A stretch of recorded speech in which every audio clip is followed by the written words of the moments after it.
All In Sports Network. We love sports.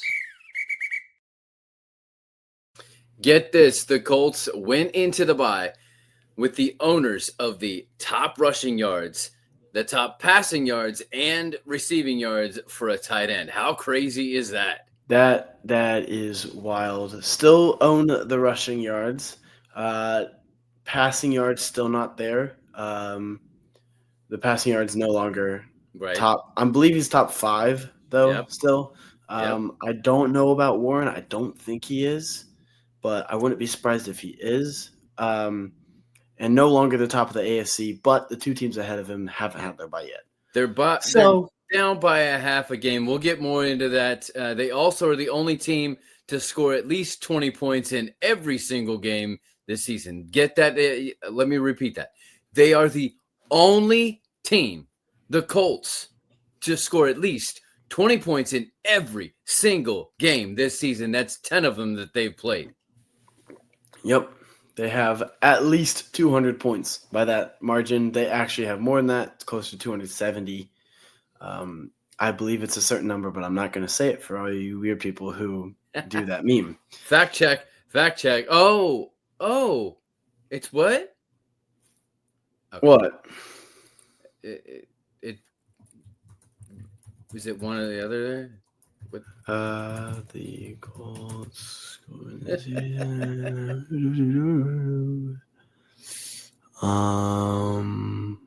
No, not per game. All right, well, he looks that up. I'm Kevin. He's Liam. We're the Unstable Blues. Happy to present All Indiana Sports as part of the All In Sports and Rogue Media Sports Networks.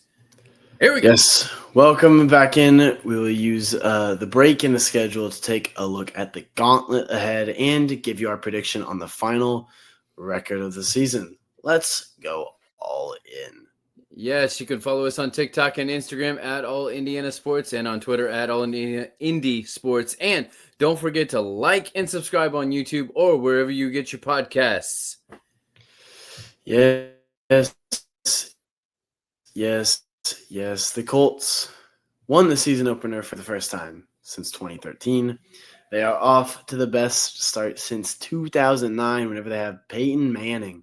Yes, they are only the second team since the merger to have the top rushing and passing yards through 10 games. The only other team was the 2000 Colts with Peyton Manning and Edgerrin James.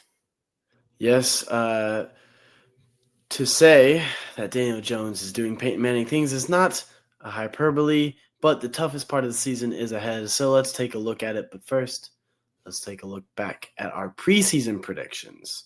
Yes. By the way, JT, the top, the most touchdowns in franchise history. I don't know if you mentioned that in the episode prior.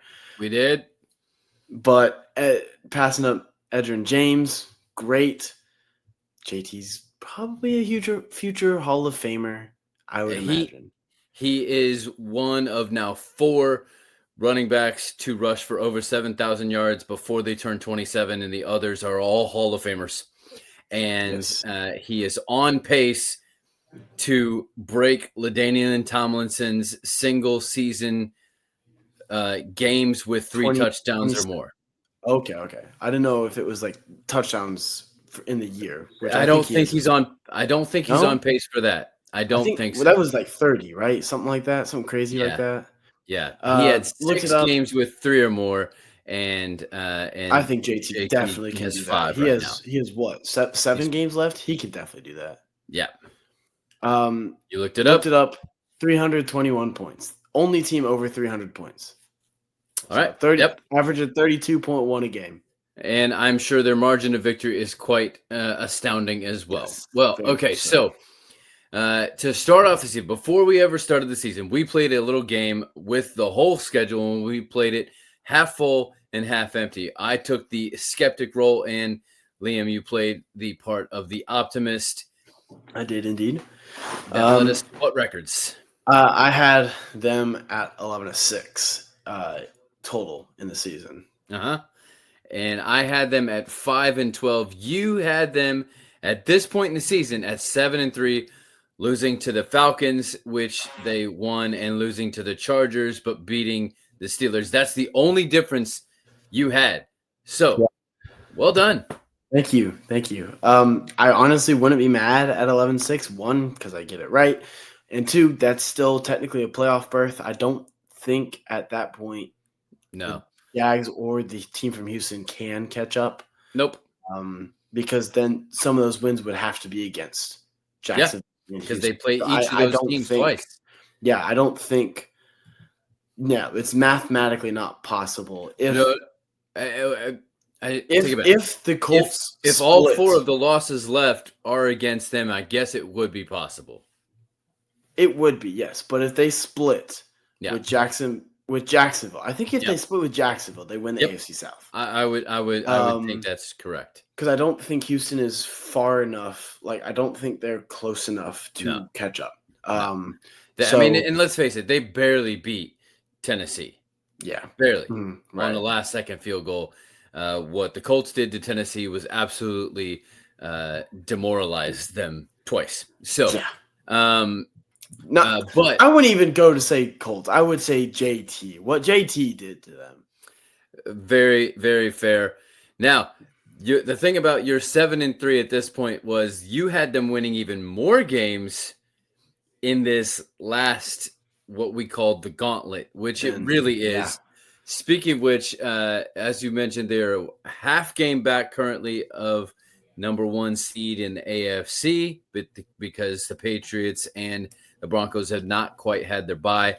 And really, they're more of a game, not even a half game. They're kind of just tied with the Broncos. Yeah, because they have the tiebreaker in that instance with them at this point. All right, so let's go through game by game. Do you want to do the half full, half empty again? Do you want to take half empty? Do you want me to take? I personally will not be able to take half empty. So I think we just go through it. Just honest opinions, what we think. All right, sounds good. Here we go. The Chiefs, they have is this Sunday. It's the early slot. It's Jim Nance and Tony Romo, the number 1 CBS crew. I'm just glad that somebody like what's his name that was with the Titans? No, but the twin that was part of the Titans and the Patriots, McCourty, yeah. I'm glad he's not on it. I really am not a fan of these sort of conflict of interest, so to speak, with past players on broadcast. I don't appreciate it because it always seems as if there isn't enough going against. I will say the one person who does a good job of it is Tom Brady. He says, yes, I used to play for these teams, but there's always a but to it. So, Yep. Yeah. So Chiefs this Sunday, they have to go the short week then play at the Cowboys on Thanksgiving after. So what do you think? Should we even do this one? Because we're going to do a preview on it. I'm just I'll relay some information, but I won't give who it is. All right. Okay. So Chiefs, yes, going off a short week, have to play on Thanksgiving against the Cowboys. Very traditional game for the Cowboys. But the Cowboys are the Cowboys, and they're not performing well this year. But it's Thanksgiving, so maybe they will. They tend to always perform well on Thanksgiving. Okay. So it could be kind of a trap game here. But you would think it wouldn't be with the Colts, being that they're 8-2 and the Chiefs are 500 for the first time. Yep. With Mahomes at this point in the season. But they are coming off a loss. There's a lot of buts here, a lot of both ways. Didn't want to leave too much information out there. Right. Tune back in later this week to find out, what both of us have to say. Yes, at least one special guest coming up on our preview episode of this game. I will say that just in a way of setup, Patrick Mahomes has never lost 3 games in a row. But he has also never beaten the Colts in the regular season.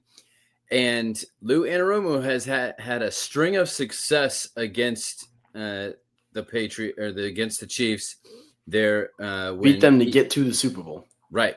And in that season and the season after. And then, but Spagnuolo is Spagnuolo, and one of the things the Colts has struggled with is pressure, and no one brings pressure quite like him. So it's going to come down to good, proper, healthy training and coming off that bye well. Speaking of which, Farmhounds has healthy treats that can help you train your puppies like a country mountain dogs. Click the link in the description for more on that. You'll have to tune in Friday to get what we really think on that. Indeed. So our final prediction will be one game shy. It will be like the old days with 16 games in the schedule. Yeah. The next one then of the gauntlet here is Houston. They will be coming off of their mini bye because they play on Thursday night against the Bills. But then they have to go to the Chiefs again on a little bit longer of a time again on Monday Night Football after that. Yeah. Houston has their own gauntlet right here because they got the Colts, the Chiefs, and it's somebody else. Well, I mean, they have the Bills, Colts, Chiefs, and then someone. Yes, so that's right. Bills, Colts, Chiefs. That was it. Yeah. These are 3 AFC powerhouses. By the way, the Chiefs still have 55% chance to make the playoffs in their 500. It's because they're the Chiefs. Still, that is a hard place to play. And frankly, I think Houston is mostly worried about the Colts. This is such an interesting thing to say. So if anything, the Bills or the Chiefs is a trap game, and the Colts, they're really worried about the Colts. Okay, Gotta go to Lucas Oil, which, in my opinion, is a great place to play football if you're the Colts. But mind you, if you're anyone else. On Kay Adams' show, it wasn't her, but someone on her show said that the Colts fans are some of the most educated fans in the world, probably thanks to Peyton Manning, where when the offense is on the field, you could hear a cricket like on Monument Circle because it's so quiet. But when the defense comes out there, it is deafening. So credit to all the Colts fans for making Lucas Oil the best place to play for the Colts. There is a reason that the combine is at Lucas Oil. So with all that being said, I don't think Houston can get this done. I think they're at the point in the season where they're tanking. And so I don't think that they can get it done. I think Houston can maybe make a wild card appearance, but they're not. I don't think they're going to make it past the first round. So all right. So then I will say that credit to Houston. I struggle with this. Top defense? Question mark. I say what category you look at. I say Broncos. I don't care about stats. Showing up big whenever it matters. That's what a defense is. And winning. But so there's that. They're not going to discredit their defense. It is strong. It is great. This is also EJ Speed coming back to Indianapolis. I hope that they announce the defense for Houston, which means that they would announce the offense for the Colts. And I hope that EJ Speed gets the old Miles Turner treatment. Exactly. I hope that JT shakes him out of his boots. Yeah. So I'm going to say Colts win that one as well. Set up the next game for us. Next game is they have to go to Duval, play the Jags. Still haven't beaten the Jags in Duval. Right after, they have the Titans before. The Jags go to Tennessee to play the Titans, and then they have the Jets right after. So they got no one after or before they play the Colts. So this is an interesting place to put the game. So yes, yeah, okay.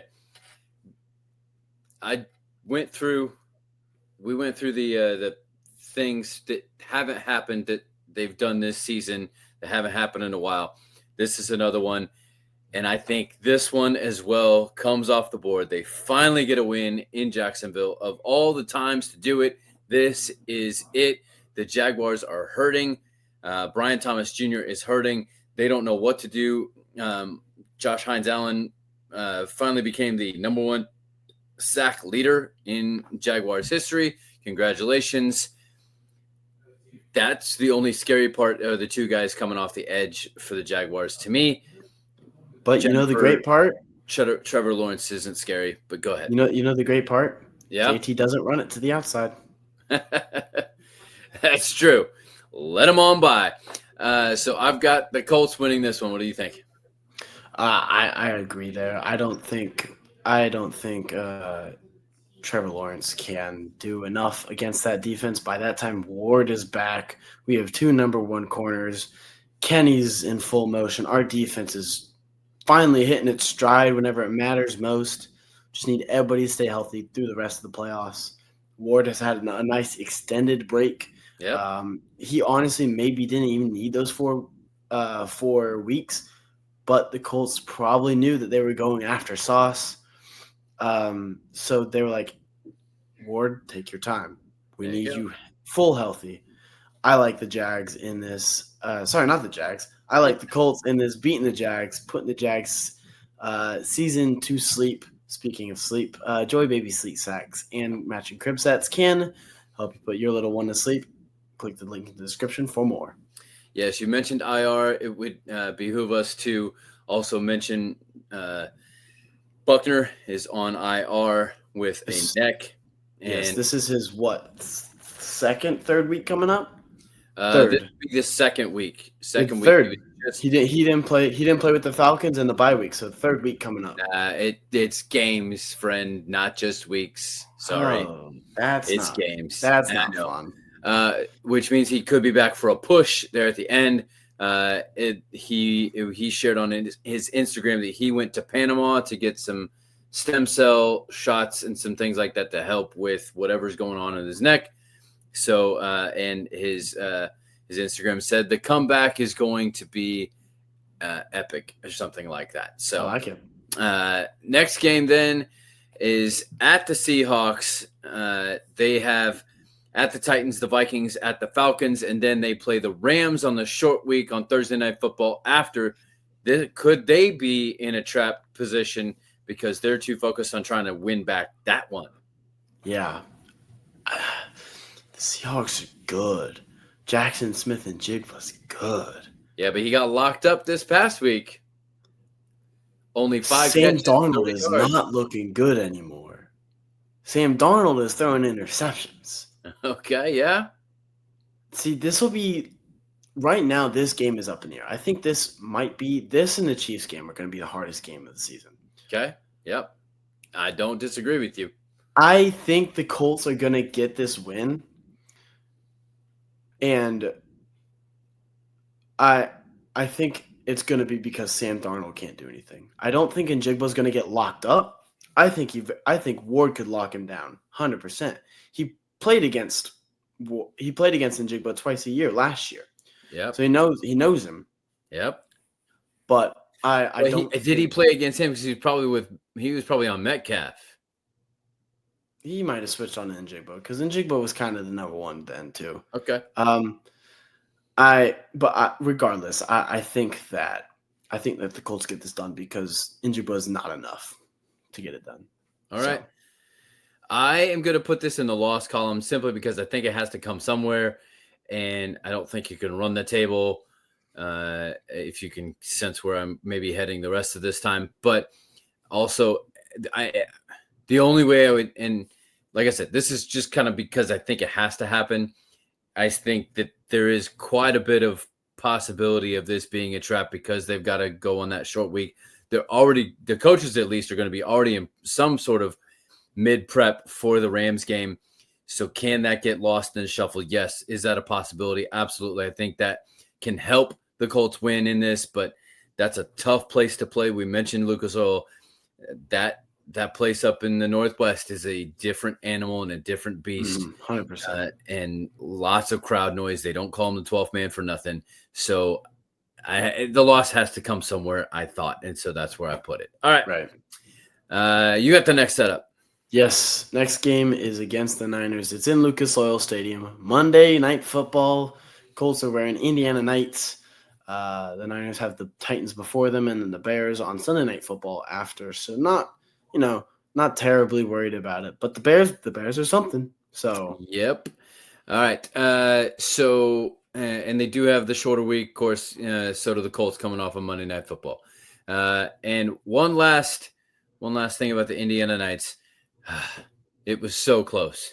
It was so close to actually being what we had thought it was going to be, and then they threw us the blue Heather unitard, and it got all messed up. Why could it not just be all black? I don't get it. I don't know. But I want to say that the Colts will win this, and I'm going to use the fact that I just said that they will lose against the Seahawks to say that they'll win this one.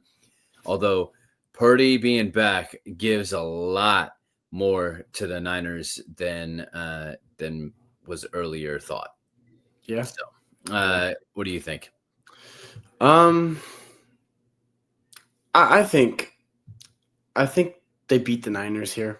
I don't see them losing to the Niners. I don't think the weapons that the Niners currently have are enough.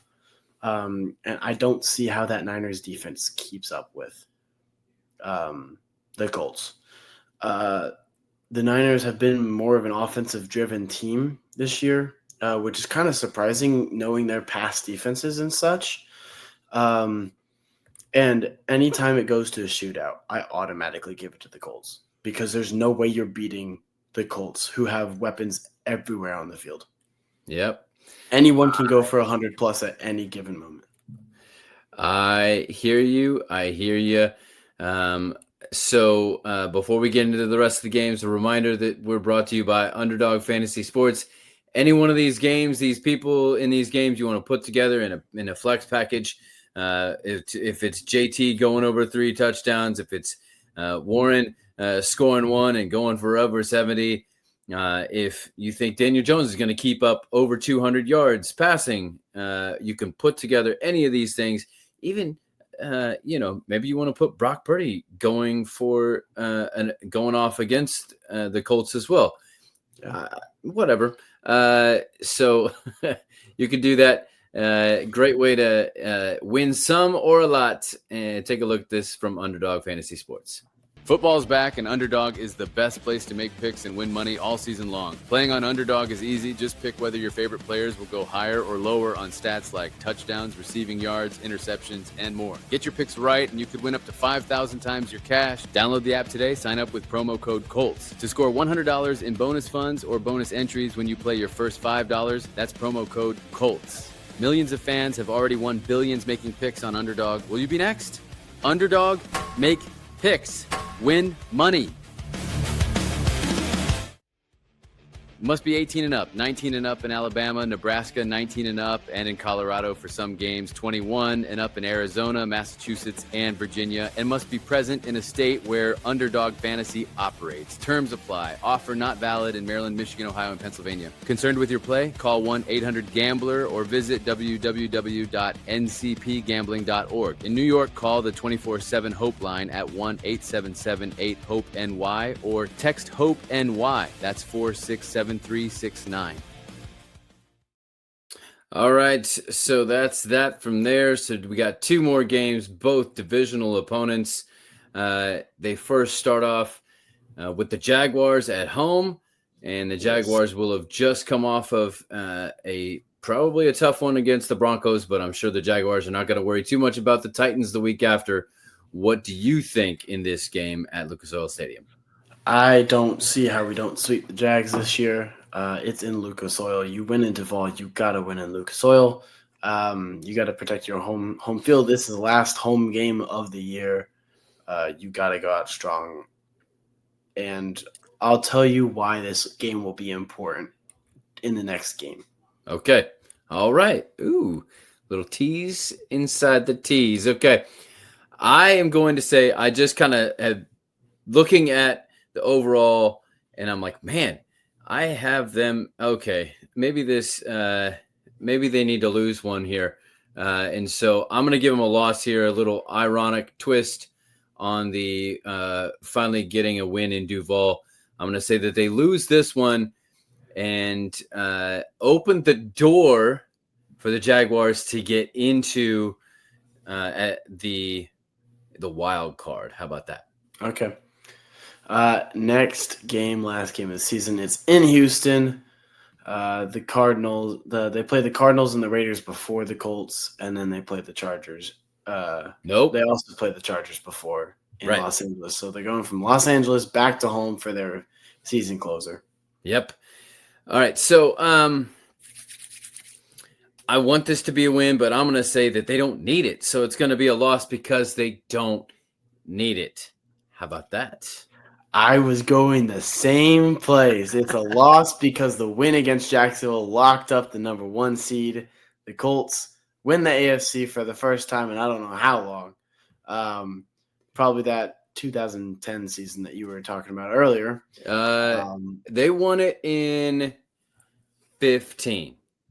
Okay, gotcha. Yeah. But first time they won the South in a bit. First time they won the AFC in a bit. Last time they won the AFC was with luck. So it's been a bit, but I'm excited for this Colts team. I'm excited. Yeah. So what you're saying is they're going to make a rebound here, and speaking of which, open goal rebounder and goal setup is perfect for your backyard. Click the link in the description for more on that. So since we didn't pick the Chiefs game, we can only give you a 16-game record, not a 17-game record. You'll have to tune in on Friday to see what we really think based on our predictions on that game. Yes. But as always, I'm not superstitious. I'm just a little stitious, so keep that in mind on that. Mm-hmm. So I have them going 11-5. Yes, and I have 13-3, which will be one of the best records in NFL in a bit. Like last year, the Lions were 15-2, something like that. Yeah, Eagles were up there as well. The Vikings were 14-3. So like there have been some things, but those were some really good teams. And this would be the top record for the franchise, I think, since the Peyton Manning days. I don't think Luck ever got to 13-3. I don't think so. Yeah. So, well, that is all that we have for today. We'll be back tomorrow with our Crimson cutback look at IU football's dominant performance, although shaky to start against Wisconsin. Yep. Mm-hmm. And then later this week, we will have our Unstable Pick 6 NFL prediction episode. Keep the pace weekly look at Pacers football. Our new candy stripe clear out. Check in with IU basketball now. And we'll finish off the week, as we keep mentioning, with our preview of Colts Chiefs. Yes. Well, this is Liam. And this is Kevin. Reminding you to stay all Indiana. All in Sports Network. We love sports.